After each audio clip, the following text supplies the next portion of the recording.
Hey everybody, this is D Hunter bringing another action figure review. Today we're going to be looking at the Hasbro Ghostbusters Dana Barret action figure.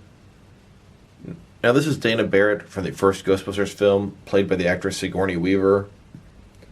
Hasbro just acquired the Ghostbusters license and they're coming out with a ton of stuff. Real Ghostbusters, Ghostbusters 1 figures, and you know they're going to do a ton more.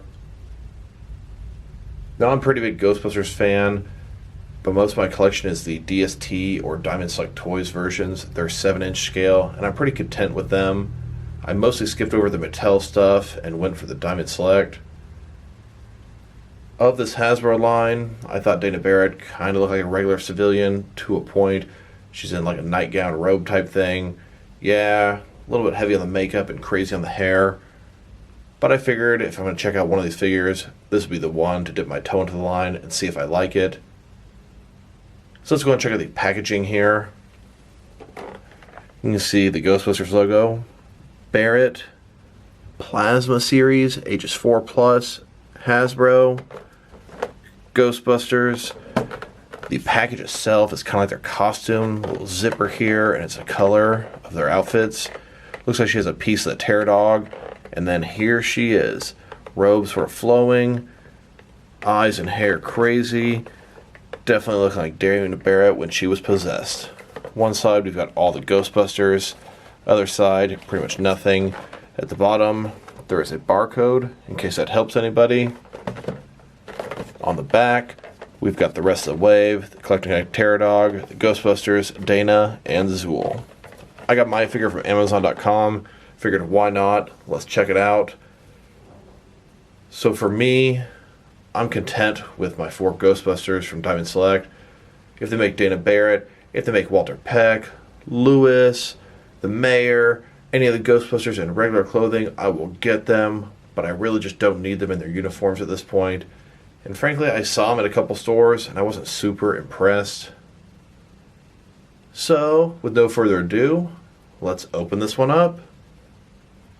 Alright, now that we got this figure out of the package, here she is with all of her accessories laid out. And she doesn't come with any traditional accessories for herself, just this Collect and Connect piece of the Terror Dog. But before we look at that, let's check out the actual figure. So my first thoughts, little smaller than I would have liked. Looks like it's Marvel Legends scale, which is what I expected. Looks like it's a little bit bigger than Hasbro Star Wars Black. So let's check her out. Her face here, I mean, I can see Sigourney Weaver. Not perfect, but I can definitely see the resemblance there. Her hair is big and crazy, eyes, a lot of dark makeup. I don't know, it's the cheeks, and just overall I can see Sigourney. We will check later in this video which one's a better face sculpt, Hasbro or Diamond Select. She's got her nightgown or robe flowing down, shoulders exposed. I can see the way the articulation is cut in the elbows. Reminds me of the Diamond Select toy. Looks pretty good so far. Very pale. Double joint knees, but it looks like it's going to be a lot of hindrance with that articulation. Overall, not looking too bad. So let's go and check out the piece of the Terror Dog. This is his torso area. Pretty much made of hard plastic. Seems like it's going to be pretty large. You can see all the areas that will connect future pieces. Got a peg at the top with some articulation. It's got a tail at the back, and it's soft. Now that we've taken a pretty quick look at the figure, next let's check out the height of this figure. So from bottom to top, she's sitting at about 6.0 inches, which is going to translate to about 15 centimeters. Next, let's check out her articulation. Starting with her head here, it can rotate from side to side, can look down quite a bit, which is pretty nice, and up, not too much. Looks like the hair is going to obstruct her from going up too far. She can't tilt just a hair. Shoulders are on a ball joint, then go up about this far, down around, all that fun stuff. Other shoulder goes a little bit higher up as it's sculpted differently. Her elbows here, single jointed, 90-degree cut. They can rotate at the top. Her wrists can rotate around. They're hinged as well. She's got a ball joint in her torso area. Can rotate around, kind of like a swivel. and can allow her to go forward and back quite a bit as well, giving her a huge range of motion in her torso area. I notice when I bend it back, you can see some skin color there, which actually doesn't make sense, as you wouldn't see her skin. This robe would be one piece. So her legs here, looks like they can go forward about that far, definitely obstructed by her gown. Back, not much at all. Out about that far.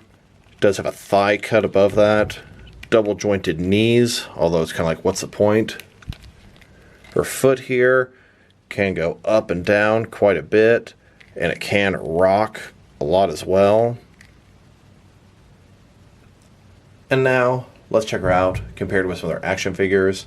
Starting off with some other Dana Barret and Sigourney Weaver figures, then some other Ghostbuster figures, and then some figures from other different various lines. The first figure I wanted to look at her next to was the DST, or Diamond Select Toys, version of Dana Barret.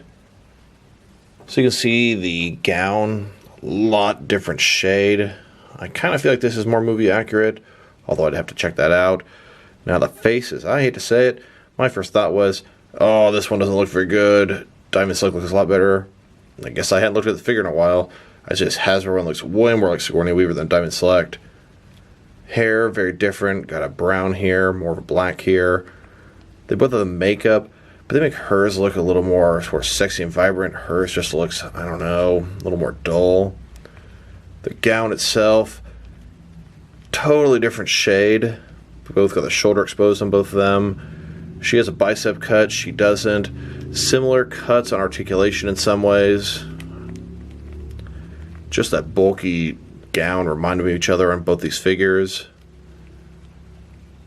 Definitely interesting how the difference is.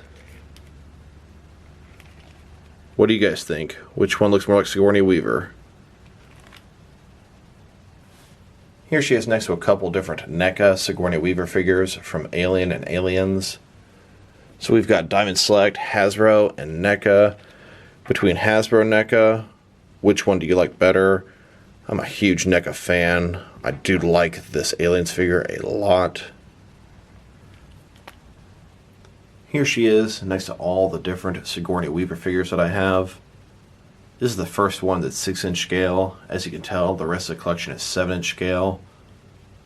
We've got Diamond Select version.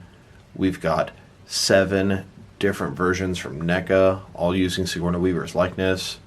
And now we've got this Hasbro Ghostbusters version.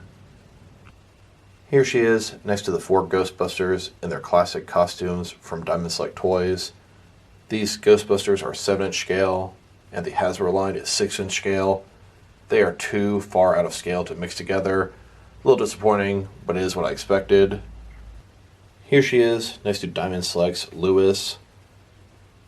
He's a pretty short character, so he's actually not too different from this Hasbro Dana. Not in scale, but almost the same height. I actually recently bought the Mattel Lewis, but I haven't actually received it yet. I bet he would scale up pretty nicely with Dana. And here she is next to some Mattel Ghostbusters figures. They seem to scale up very nicely together. I don't think Mattel made a Dana Barret, but they did make a Lewis. And of course Hasbro made a Dana, not a Lewis. So you can mix and match them together. Next, let's check her out compared with some action figure lines from different various companies to see how she fits in both scale and style wise, in case you want to know which lines you can mix her with. Here she is with some of her Hasbro sisters. In front of you are some action figures from Hasbro's Star Wars Black line.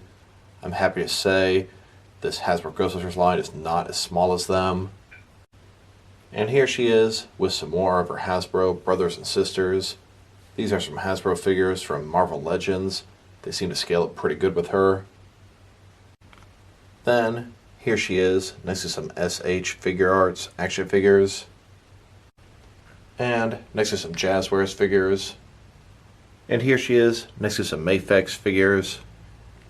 Then, here she is next to some Mattel DC Universe Classics and Multiverse figures. And here she is next to some Mezco 1/12 cloth soft goods action figures. And some Mattel wrestling figures. Then, with some NECA figures. And here she is, next to some DC Direct and DC Collectibles figures. Then, next to some McFarlane toys. And here she is, next to some DST or Diamond Select toys. So overall, this figure is decent, but not great. A little bit smaller for my personal preferences, but I expected that going in. If I were all in with these Hasbro Ghostbusters and wanted the 4 Ghostbusters in her classic outfit, I would almost feel like this figure is maybe not necessary. Yes, it definitely fits in with the first film figures, but she's not a ghost. She's kind of just a civilian that was used. If you have the Gatekeeper and not the Keymaster, you really need to have both of them together, in my opinion. It's pretty cool that Mattel offers one and Hasbro offers the other. If I were to rate this figure, I'd probably give her a 6 out of 10. For my personal uses, getting her for a regular civilian, she's probably not that great for that purpose. So this is D Hunter. Thank you guys for watching this video. If you liked the video, press like below. If you have anything you want to say about the video, add to the comment section. If you want to see additional action figure reviews from me, press subscribe. I do appreciate when you do that. Once again, this is D Hunter. Thank you guys for watching this video, and I'll talk to you guys real soon.